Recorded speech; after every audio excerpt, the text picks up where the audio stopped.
It's boiled down to 6 UP teams still alive in the high school football playoffs going into tonight. 4 schools play tomorrow, with Gladstone and Iron Mountain getting into action on Friday.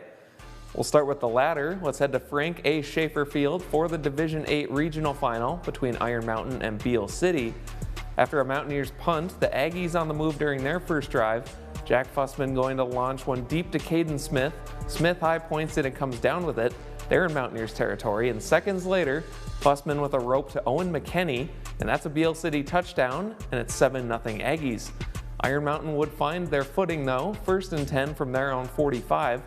This one is going to be Ian Martela throwing it up to his big target, Oscar Kangas, and that's a 55-yard connection for the score.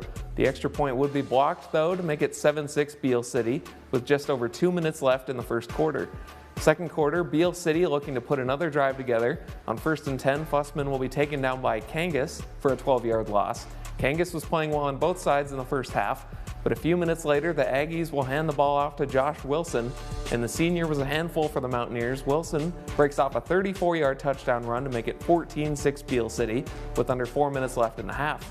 And then with 24 seconds left in the second quarter, Caden Smith at quarterback. He'll throw it deep to Wilson, who got behind the Mountaineers defense. The halftime score would be 20-6 Beal City, and this one went scoreless in the second half. Beal City going to move on to the state semifinals with a 20-6 win over Iron Mountain. The Mountaineers season ends in regionals.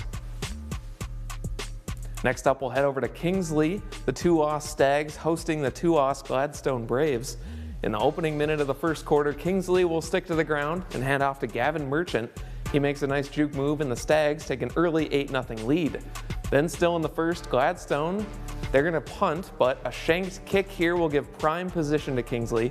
And just a few plays later, they'd be able to capitalize with another handoff to Merchant, and that's going to make it 14-0 Stags.